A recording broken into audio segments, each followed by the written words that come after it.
As maravilhas da criação. Quantas vezes você olha pela janela um jardim, ou no filme, no documentário, ou quando você vai fazer um passeio ou viagem e reflete sobre a criação. É interessante que se a gente pega a palavra em hebraico Hateva, a natureza, dá a mesma numerologia do nome Elohim, que é um dos nomes de Deus. Isso porque quando você vê a natureza, você obrigatoriamente vê a mão de Deus, do Criador, sobre tudo que Ele criou. É interessante que tem um tema que sempre me fascina, e acredito que já deve ter gerado uma curiosidade a você, que são as abelhas. É impressionante perceber como um inseto tão pequenininho, mas tão impressionante, que Hashem mostra que através dele a gente precisa realmente reconhecer a grandeza de Hashem e a nossa pequenez. É interessante porque dentro dessa dicotomia, nós que somos seres inteligentes, pesados, que conquistamos o mundo, precisamos da abelha até para respirar. Se não fossem as abelhas polinizando as flores, tirando do pólen que nasce das flores machos para as flores fêmeas, a gente não teria praticamente flores e plantações. Com isso, nós não teremos também sementes e frutos, porque boa parte das flores e plantas precisam ser polinizadas, começando pela flor, atingindo também a árvore no geral.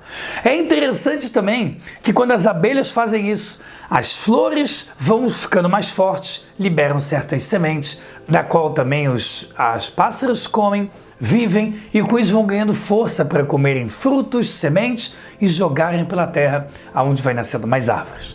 Com isso, com a vida que a abelha permite, essa natureza, a gente tem a natureza por si só fazendo a fotossíntese, pegando o gás carbônico, que é ruim para a gente, bom para ela, e gerando oxigênio, que é bom para a gente. E não é o ideal necessário para ela. Com isso a gente tem vida. Mas não é só isso. A abelha é utilizada em vários tratamentos para esclerose múltipla, através de picadas. A comunidade científica ainda não considera como ciência absoluta, mas está sempre sob estudo as maravilhas que a abelha gera. É interessante as abelhas sem ferrão. Só no Brasil existe mais de 300 tipos de abelha que não tem ferrão e que são especiais por gerarem mel, tipos de mel que são mais doces e até medicinais. O mel por si só é maravilhoso. A Kabbalah diz que ele ajuda a memória e a inteligência, obviamente, quando consumido com responsabilidade, já que também é muito doce. É impressionante que a abelha, ela tem simplesmente a perfeição matemática. Galilei era uma pessoa que refletia sobre as abelhas e ficava, uau, como eles conseguem manter aqueles buraquinhos que são as células na colmeia de modo tão exato e perfeito, que inicia derretido e depois ele fica duro, exatamente no formato onde a colmeia se mantém. O mel, através do néctar que ele come e que é transformado em mel, fica ali guardadinho. É impressionante que a Torá diz que o mel é kasher. A gente poderia dizer que já que a abelha come néctar e vai para o seu sistema digestivo, isso seria um resto que sai de um inseto. Assim como o inseto não é kasher, a gente poderia dizer que o mel também não é. Mas o tipo de órgão onde ele guarda o néctar para virar um mel, para depois colocar para fora, não é o mesmo que o estômago e o sistema digestivo comum, porque Deus criou algo perfeito para ele. A rainha pode viver de 100 dias até 2 anos, porque ela é a dona da colônia e a única que é fértil. Você pode ter de 60 até 80 mil abelhas, onde a maioria são operárias. Elas servem ao objetivo, mas elas não são férteis. Mas você tem os zangões, que estão ali fecundando, né, ovos dentro da rainha. É mais interessante que se uma rainha morre de repente, as operárias percebem que não tem mais o feromônio inibidor de criação de novas rainhas, e aí eles imediatamente começam a pegar geleia real e colocar nas pequenas larvas que vão virar abelhas, para aumentar a chance que elas se transformem em rainha.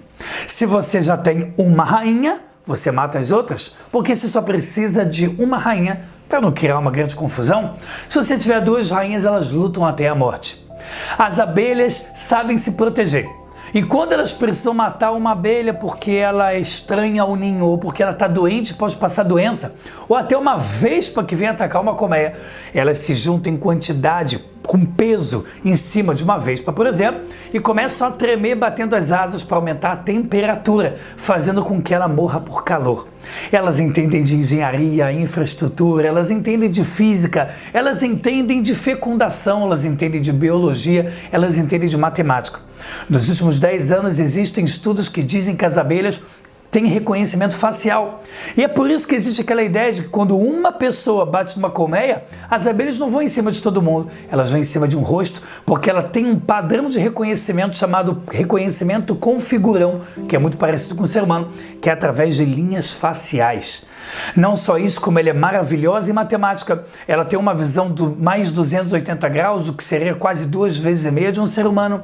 Ela consegue ter um cheiro perfeito a ponto de o serviço secreto americano na década de 90 e 2000 tem estudado as abelhas para conseguir entender e descobrir elementos explosivos através do odor perfeccionista que existe na abelha. A abelha só pica quando necessário, ainda assim muitas não têm ferrão, e isso é só literalmente uma gota do oceano de tudo que eu já li, tudo que eu vejo da criação de Hashem apenas sobre esse serzinho abelha. Se não fosse a polinização da abelha, que boa parte da natureza precisa para sobreviver e se reproduzir, a gente não teria vida na Terra. Talvez isso faça a gente perceber, pensar, refletir, concluir o quanto a gente é pequenininho, quando a gente às vezes acha que quando temos sucessos repetidos, foi a nossa mão que fez o sucesso existir. O esforço é necessário, nós temos sempre livre-arbítrio, mas é Hashem que permite, decide e decreta o sucesso sobre mim, sobre você e todos nós.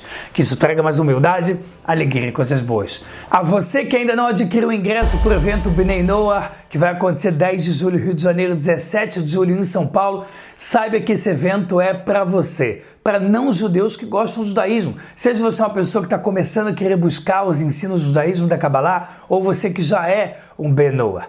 Pessoal, esse evento vai ser maravilhoso, ele vai ser de algumas horas, onde eu vou trazer algumas palestras diferenciadas para a gente entender qual o objetivo da minha vida, como eu venço de fato os desafios do meu dia a dia, como eu busco um propósito para mim, para a educação dos meus filhos, para ter um lar com santidade.